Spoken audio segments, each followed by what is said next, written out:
Hello everyone, I'm Captain Logan, and welcome to the cryptic and long-foretold comic book vault. Today, finally, we're going to take a look at Deadpool Classic Volume 4. It's been a while since we've touched on these, been a couple weeks, so I'll do a quick recap in case you haven't been following these, and since it's been a while even for those of you that have been.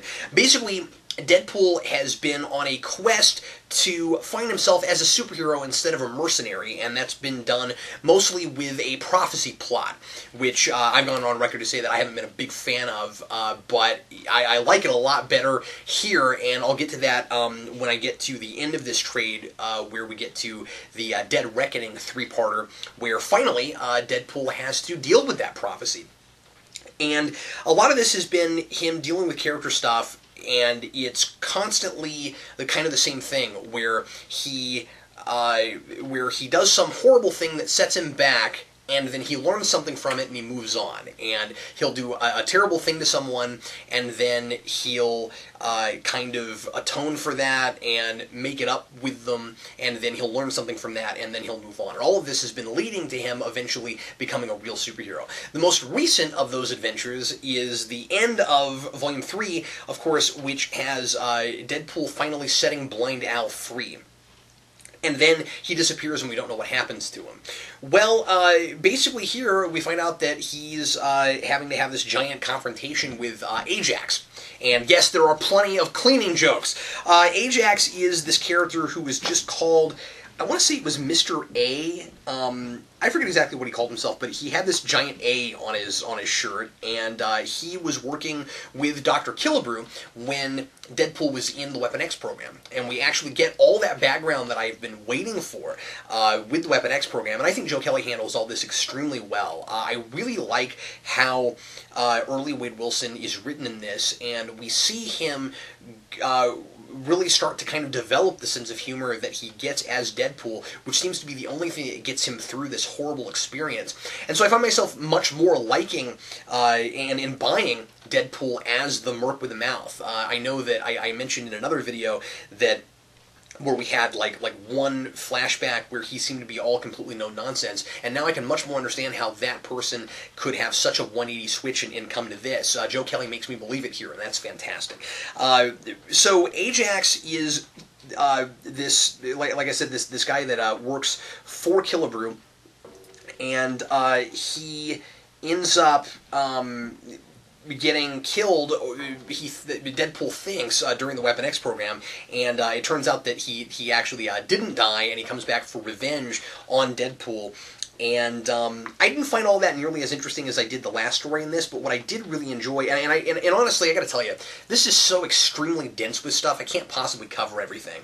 And so I'm just going to touch on a few things and then talk mostly about Dead Reckoning at the end, because after all, that's the important part that all of this has really been leading up to. But I'll touch on a few things. The stuff with Ajax, I have to admit, I think really goes on too long, and I just wasn't real into it. I enjoyed, like I said, learning about what Deadpool had to go through and about the friends he made during the Weapon X program. And the best part about all of that flashback stuff is the stuff with Death. Of course, the Marvel personified Death that Thanos is in love with. Well, Deadpool kind of half dies during the Weapon X program, and he is apparently the only person who has ever died and had one, or not really completely died, had 1 foot in life and 1 foot in death, so that Death was able to come to him when he wasn't actually dead yet. And Death is fascinated with him. What I find really interesting about this is that Thanos has been after Death for years. Not that Thanos is in this book, but he's been after Death for years, and she's never interested in him. She won't say anything. She won't say 2 words to him. Here, she's a motor mouth. She talks all the time. And I had no idea she had a voice, and she talked.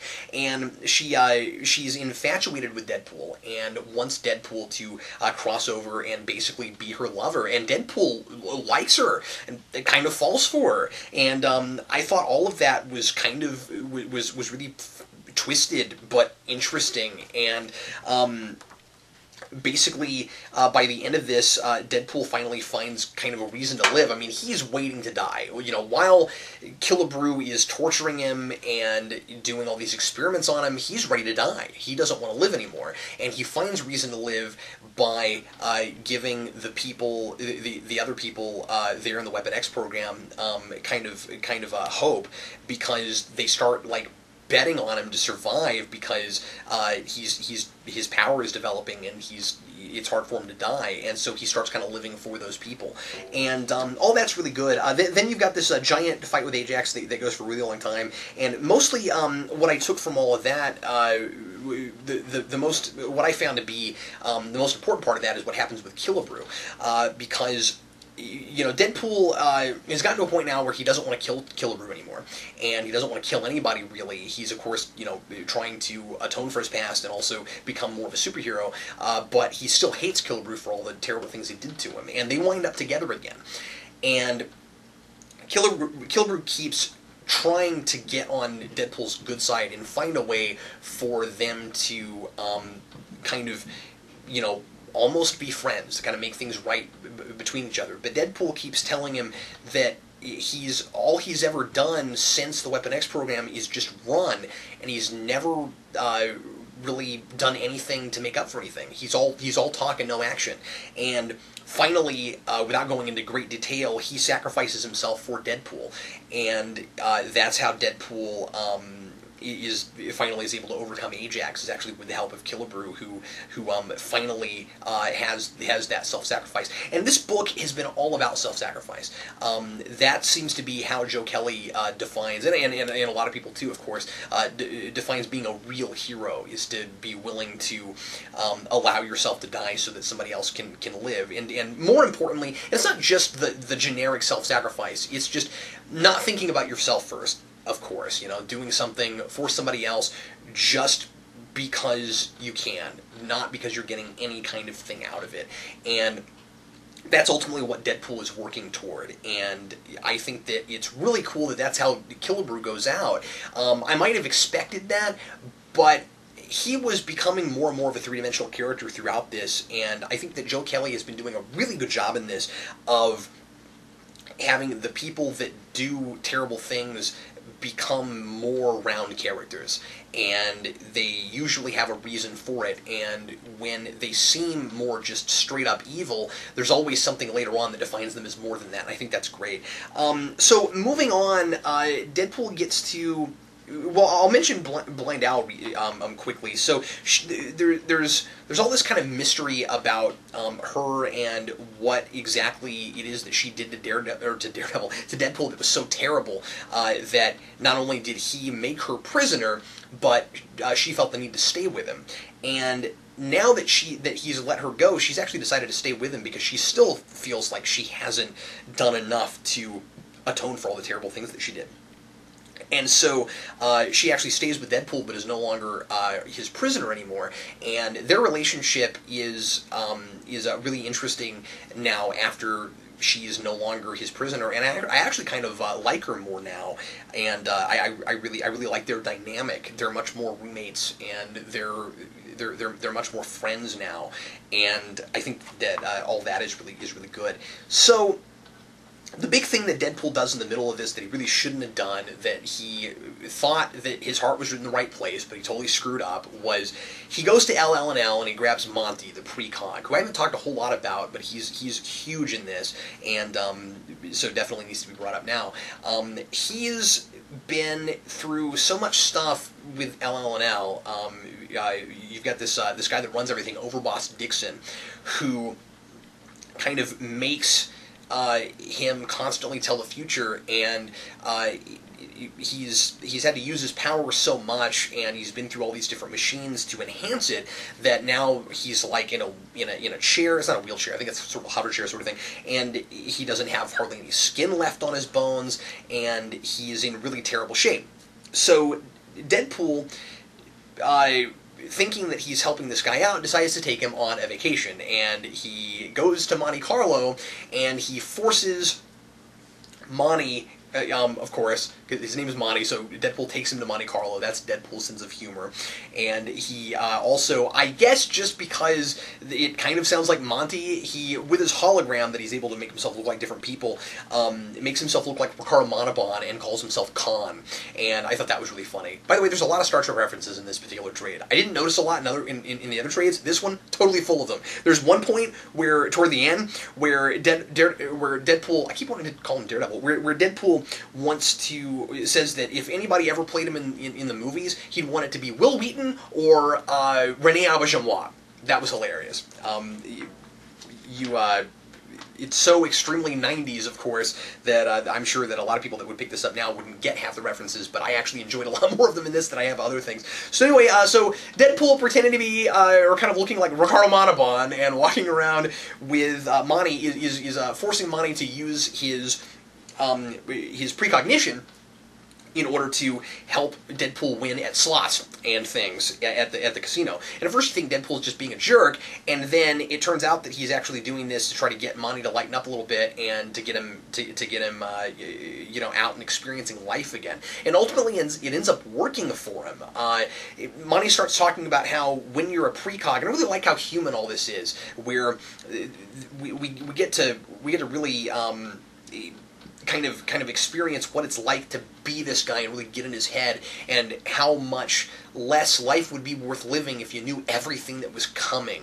And I really like that. And so anyway, something, again, I won't go into great detail, but something happens at the end of this where Monty gets thrown out of a building from a high place and doesn't actually know what's going to happen to him, and so he gets to finally experience not really knowing what's coming, and he gets a lot from that experience. But Overboss Dixon, who ends up being kind of the big villain in this, erases his memory and treats him just like property, and says that he's not really a person, and that Dixon has to make all the hard choices. You know, he's that traditional supervillain who sees himself as the necessary evil, and he has to do these bad things to make sure better things will happen later. I found a lot of this very derivative. I've seen a lot of this before, but there was one line that he had that I really liked, which was, he said that he was making a sacrifice, and his sacrifice was his humanity. He actually says this to Captain America, who I'll get to in a little bit. Captain America's in this. And he says that he is sacrificing his humanity for the sake of everyone else's. And I think that's really interesting. Once again, Joe Kelly trying to make this guy who could be a completely two-dimensional evil guy a little bit more round, and give him real reasons for the things he's doing. Well, Dixon does all these bad things in the name of the future, of the Mithras. And what he does is he kills his right-hand man, whose name is Noah, who we come to know a little bit, and we're made to like him, and he finds out too much about these kind of underhanded things Dixon's been doing, so Dixon kills him.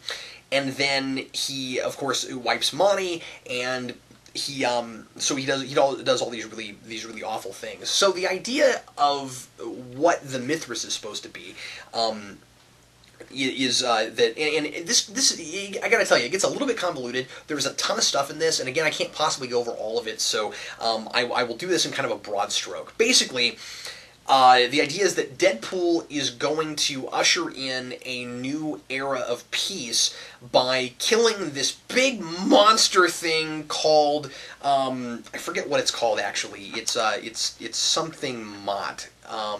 I'll see if I can find it. I actually can't remember what it's called now. But anyway, so the idea is that this big monster thing is supposed to be killed by Deadpool.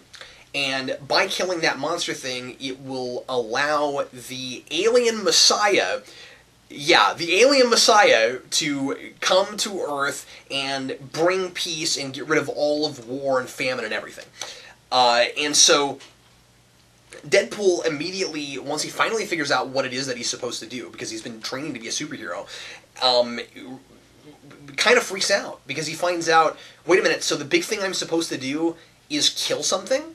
That's what I did before. I was a mercenary. So I've been on this path to not be a mercenary anymore and to do the right thing and to help people. And now I have to just kill a monster. And that's my prophecy. That's the big thing that only I can accomplish. And he hates it. It drives him crazy. And he finally gets to a place where he can sort of accept that. And so he finally eventually goes along with LL&L. And you find out, of course, that Dixon's not giving the whole story, and that he's kind of changing around what Monty has told him. And one of the things that he does is he says that he tries to say that Deadpool is just there to facilitate the real Mithras, the real person who's supposed to usher in all this peace by killing the big monster that is supposed to kill the alien Messiah if nobody stops him, is the idea. That this guy's the real Mithras, the guy who up to now has always been called the second string. And the second stringer is Captain America. And so, and it really seems like Dixon just hates Deadpool. He doesn't like the idea that it's Deadpool who's supposed to be the Mithras, and he tries to give it to Captain America. And we find out, of course, that it's really not Captain America who's supposed to do all this. Well, when Deadpool finally fights the big monster thing, the monster thing keeps calling the alien Messiah the Destroyer. And Deadpool starts to really wonder what that's all about, and you start to get the sense that the monster actually has much more noble motivations. He's not trying to stop peace on Earth. He's trying to stop somebody that he thinks is evil and wants to do a terrible thing to the Earth. Well, the terrible thing that the alien Messiah wants to do is to create peace by enslaving all of mankind and by taking away everyone's free will. And so it becomes the classic argument of free will versus peace. Is peace worth the cost of freedom? And I was reminded of a couple things reading this. I was reminded of Childhood's End by Arthur C. Clarke, which has similar questions about whether or not it's worth sacrificing people's freedoms in order to have peace. And I was also reminded a lot of the end of Watchmen, and I really don't see how he couldn't possibly have been thinking about Watchmen writing this, because not only is Dixon very much an Ozymandias type character, where he's trying to where he's willing to do horrible things for what he thinks is the greater good, and most importantly for a utopia, or something like a utopia. But it's also a giant squid thing that's on its way to Earth, and that is the thing that will, in one way or another, usher in peace. It's got a lot of eyeballs around it, and it doesn't look just like the giant squid from Watchmen, but it's similar enough that I think that there's at least an homage going on here. I don't think it's too derivative to the end of Watchmen. It's kind of... The alien Messiah is kind of like the opposite of that thing, where it was this... In Watchmen, it was a fake thing, and killing it is, or it not killing it, it showing up and exploding, and people being afraid of that aliens were going to attack them if they didn't play nice with each other, was the thing that brought about that utopia. Whereas here, the thing that's supposed to bring it about is letting it just show up and run everything. And so it turns out that the monster thing, its race. And it's not acting alone. There's a whole race behind it. And they have their own version of the prophecy that Monty came up with. And theirs is much more detailed. And they actually have Deadpool's fight with the monster blow by blow inside of the monster's ship where Deadpool fights him. And it depicts Deadpool dying, which Zoe Culloden, who is the woman that works for LL&L that's been kind of training Deadpool. I haven't talked about her very much, but she's a major part of this. And anyway, she kind of notices that and tries to warn Deadpool, but it's too late. So anyway, the monster beats Deadpool. Deadpool ends up transporting, if I remember this right, teleporting kind of at the last minute with Culloden back to his house, and then one of the terrible things Dixon does is he blows up Deadpool's house and tries to kill them all, and of course they end up surviving it. So then you start to wonder if there really is such a thing as fate. All these sorts of questions in a story like this. Was Deadpool really the Mithras? And you find out that yes, he was, but the whole point of all this actually is free will and choice. So it's a prophecy that can only be fulfilled by free will, which is kind of interesting. And the idea is that Deadpool. It was foretold that Deadpool would fight the monster, but it turns out that the actual monster, depending on how you look at it, is really the alien Messiah. And Deadpool has this big choice he has to make at the end when Captain America kind of gets taken out, and he has to fight he has to decide if he's going to fight it or not. The alien Messiah, if it's worth it. Now, this is one complaint I kind of have about this. Deadpool kind of, at first, is very much like, well, it's terrible that people are going to lose their free will, but maybe peace is worth it. And he seems like he's going to go ahead and let the alien Messiah do its thing and take over everybody. And then at the last minute he doesn't, and we're not entirely sure why that is. Now, I like to think that there's going to be more of an explanation of it as it goes along, but right now, I really find myself wondering about it because there's too much of a question.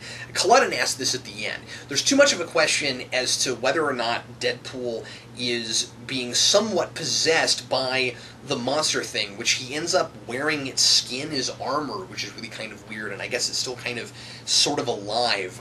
All that was very strange. So anyway, I'm not entirely sure why Deadpool makes the choice he makes. I think that it is a really interesting spin on the fate versus free will argument, on the on the question of what peace is really worth, and those sorts of things. And I really like that this book is actually about something. I like that Deadpool has become very much a fully realized character in this, in a way that I didn't expect him to be. And ultimately, this is definitely my favorite trade so far of the four that I've read. Other complaints I'd have are just from really things I've had with the others, and maybe this one even a little bit more, which is interesting because I like the plot a lot and the characterizations, but my goodness, is there's so many words on every page. I do feel like it's pretty overwritten in places, and especially toward the end, I feel like the characters are giving us too much of the philosophical questions that we could be asking ourselves just based on what's going on in the story.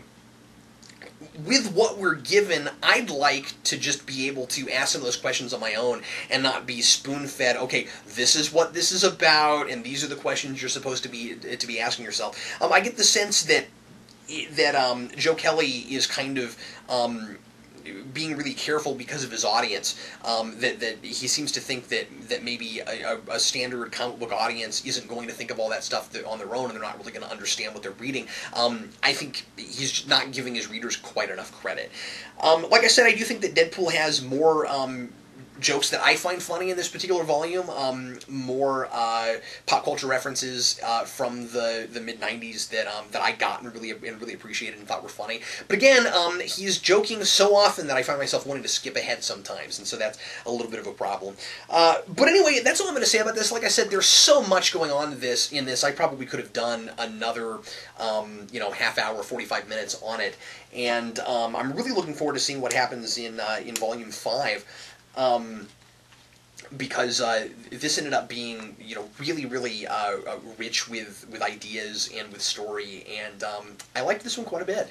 So anyway, thanks everybody very much for watching the Comic Book Vault. Hope you enjoyed it, and if there's anything you'd ever like to see me review on the Vault, you can send that to our P.O. Box. That's Geekvolution, P.O. Box 14183, Lenexa, Kansas 66285. You can donate things to the Vault for me to review, your events, or you could even just send us something to donate, I mean not to donate, to just to borrow, and then we can send it back to you when we're finished with it. Thanks as always for watching. I'm Captain Logan, and happy reading.